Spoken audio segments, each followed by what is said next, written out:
Hello and welcome to Millie White Cooks. Today's step-by-step video is on Christmas cake decorating, as I'm going to show you how you can marzipan, ice and decorate my wreath-shaped Christmas cake for a stunning centrepiece to your festive table. And the good news is you don't need lots of specialist icing tools to achieve this, just a couple of leaf-shaped cutters which are readily available at this time of year. This is a fun way to decorate a Christmas cake, even if you're not experienced in cake decorating, and you could also involve the children too in making the sugar paste decorations. I do have a video showing how to bake your Christmas cake into this wreath shape, but you can also just follow this wreath decoration idea on a standard round or square cake. This recipe is from my low-fat Christmas and Holiday Entertaining Recipe Cookbook, and you can find the links to this in the detail box below. We'll start by taking a quick look at the ingredients list. You'll need a Christmas fruit cake. This is baked into a wreath style in a 23cm or 9-inch round tin, but you could also use an 18cm or 7-inch square Christmas cake or a 20cm or 8-inch round cake.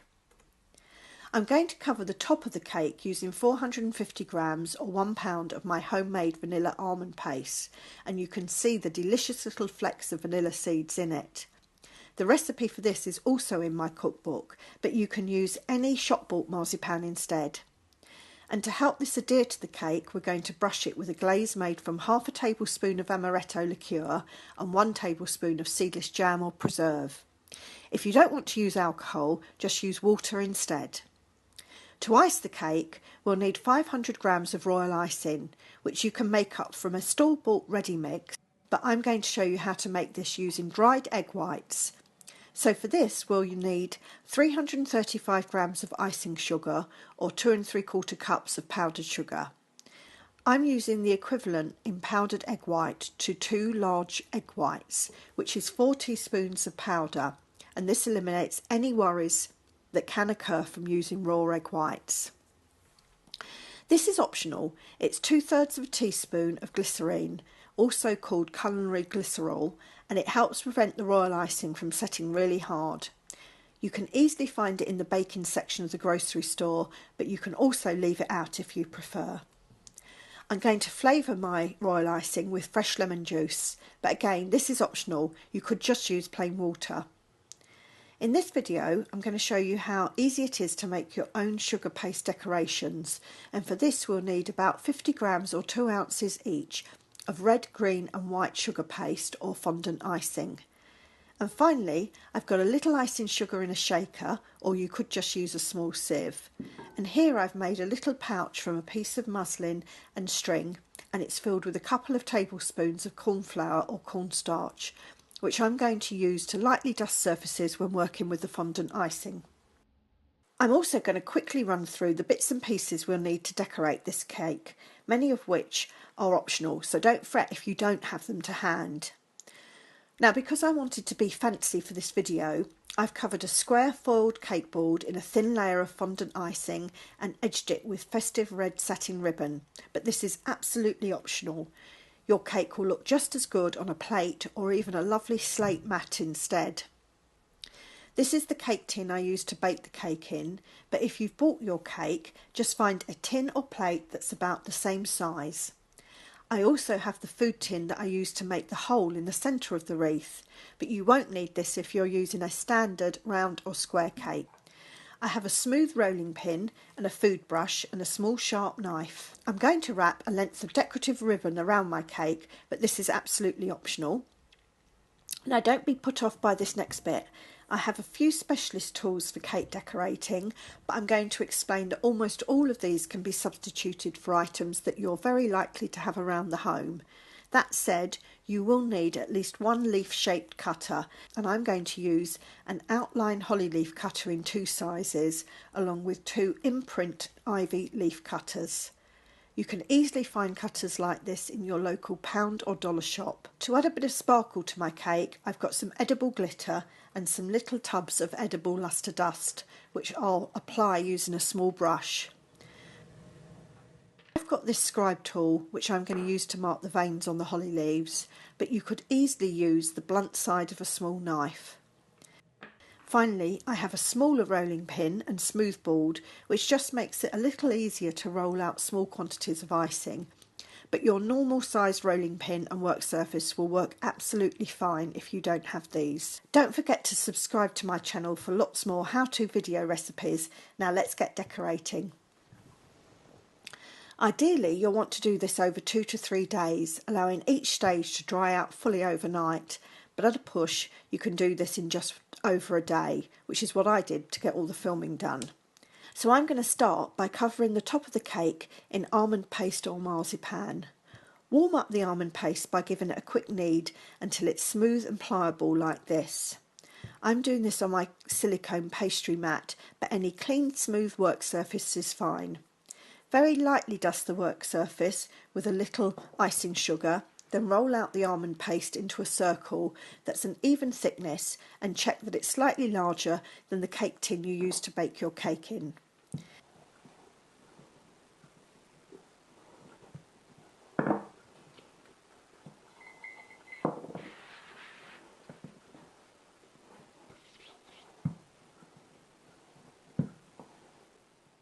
Lift the almond paste by hanging it over the rolling pin and transfer it to a large plate, tray or cake board, and then use the cake tin as a template to cut out an almond paste circle the same size as the cake.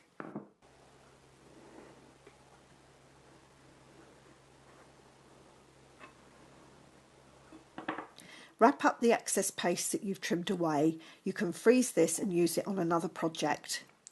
Cover the paste circle with a clean kitchen towel and set aside. Now I've warmed the jam and liqueur in a small saucepan until they've melted together. I've popped my cake top side down onto another plate or board, and I'm going to brush what was the bottom of the cake all over with the jam mix, like this, and this will help the almond paste stick to the cake. Place the cake, jam brush side down, directly and centrally onto the almond paste and brush away any crumbs. If you need to, gently move the cake around to make sure it's properly centred into the circle of paste. Once you're happy that the cake is centred, take the can that you reserved from baking the centre of the cake and use it to gently push through the central cake hole and push out a hole in the middle of the paste. Use your knife to trim away any excess paste around the outside of the cake and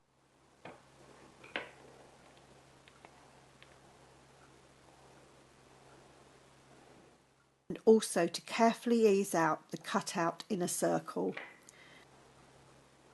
Brush away any crumbs, then turn the cake the right way up to sit on your cake plate or board.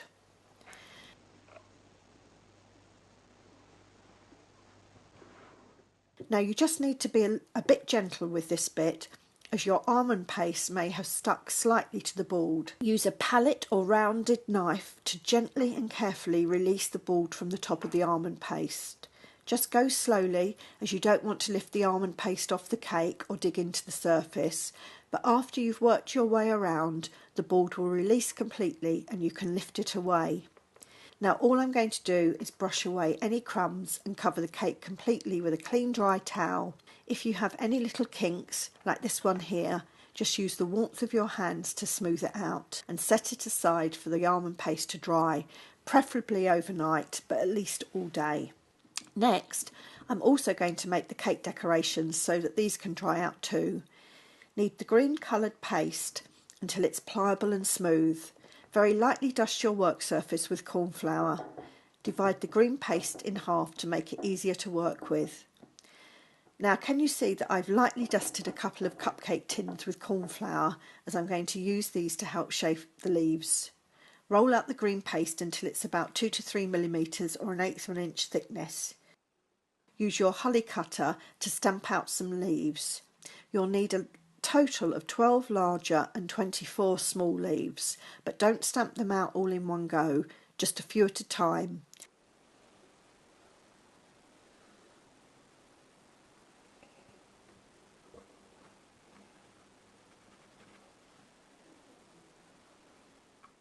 Then use the back of a knife or a scoring tool to lightly score each leaf with veins, like this. We're not aiming for botanical accuracy here, just a little decorative detail. Next, if you're going to use the lustre dust, now's the time to use a clean dry brush to lightly dust the leaves before placing them into a cupcake tray so that they dry in a slightly rounded shape. Repeat this process until you have all of the holly leaves made, then set these aside to harden by drying out.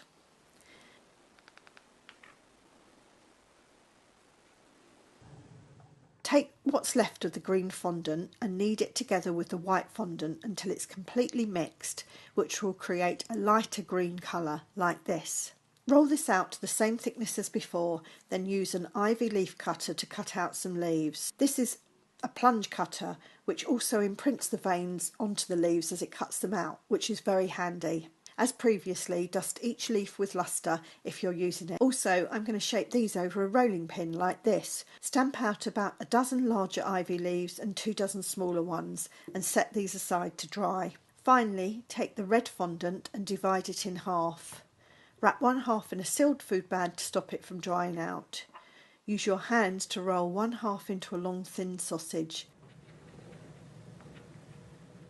Cut this in half, then each half in half again, then cut each length into small even-sized pieces. In the palm of one hand, use the tips of your fingers to roll each piece into a ball. These are the berries for your larger holly leaves. If your hands become sticky doing this, lightly dust them with some corn flour. Repeat until you have 12, then if you want to, dust each ball with some sparkly lustre dust. Repeat with the other half of the red paste, but this time cut into 24 smaller pieces to create smaller berries. Set all the decorations aside to dry. It's now either much later the same day or the following morning, and I'm going to show you how to make the royal icing. Make sure that your bowl and beater are completely clean and dry. Now I've squeezed out the lemon, and from this I've measured out 50 ml or 3 tablespoons and 1 teaspoon of lemon juice. Top this up with cold water if you don't have enough juice. Add this to the bowl along with the powdered egg white and whisk lightly until dissolved, like this. Now, keeping the speed down low, start to slowly add in the icing sugar, 1 spoonful at a time until all the sugar is incorporated.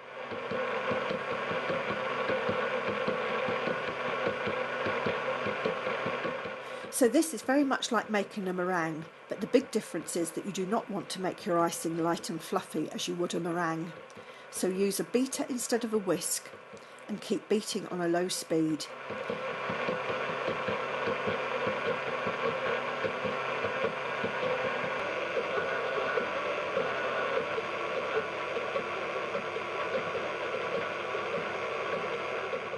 It might look a little odd to start with, but once all the sugar is added, it should look like this. Finally, beat in the glycerin. Continue to beat on low for 10 minutes, then check the spreading consistency of the icing. Mine's a little stiff still, so I'm going to add a little water, just 1/4 teaspoon at a time, to make sure that I don't over-thin the icing until it reaches a nice spreading consistency, just like this. The icing is now ready to use, so I've popped my cake onto a cake turntable, which makes it much easier for me to film what I'm doing. But all you need to do is raise it up on something solid, like a stack of books, and then just turn the cake around as you work. Start by spooning the icing in dollops around the top of the cake. Use all of the icing, then scrape out what's left in the bowl and save it in a small airtight container and pop it in the fridge, as we're going to use what's left to secure the leaves and berries that we made. Once all the icing is on the cake, start to spread it out. You can see I'm using a small offset spatula, but any round bladed knife or small spatula would work fine.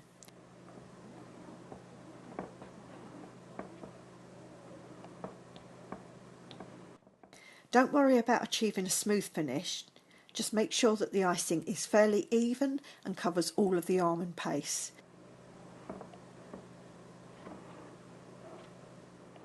Then use a light bouncing action with the spatula to rough up the surface of the icing to make it look sort of like snow.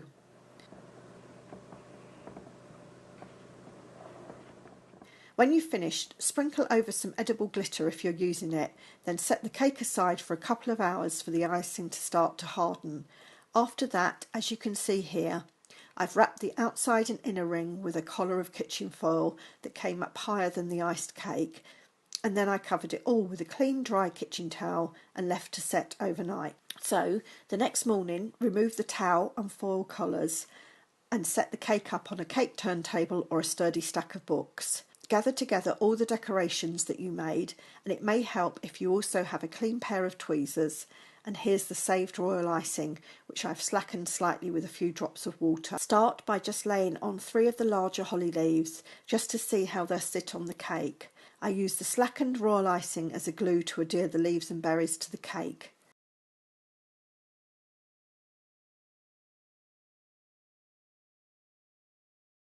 Mine are quite large, so I'm going to start off with 4 sets of 3 leaves and berries, spaced evenly around the cake.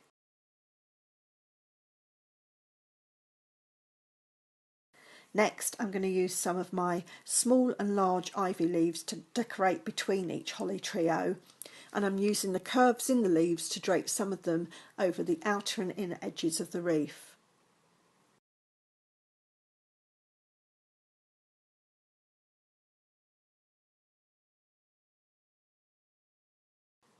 There's no set pattern here, just use the leaves randomly in a way that looks pleasing to you.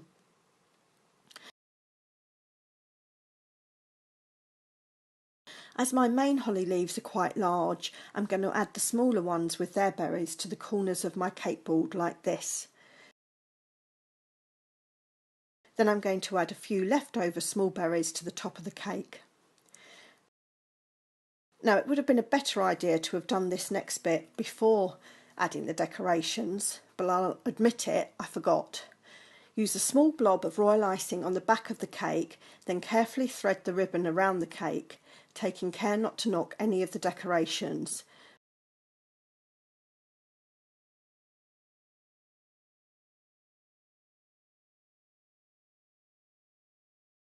Pull it quite tight and use another blob of icing to stick the end down.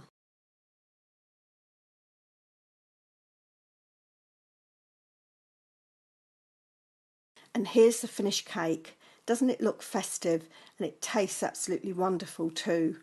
I hope you've enjoyed this video. Please give it a thumbs up and subscribe if you have. You can find this recipe in my low-fat Christmas and Holiday Entertaining Recipe Cookbook with over 100 heart-healthy festive recipes. It's available as a paperback or Kindle book from Amazon or as an ebook from iBooks, Nook or Kobo. You'll find all the links in the description box below. I hope you'll want to watch more videos in my low-fat cooking series, like these ones here, including my video on how to bake this wreath-style fruit cake. Thank you so much for your company. Please also let me know if you make this, or if you'd like to see a video of any other of my recipes. And bye for now.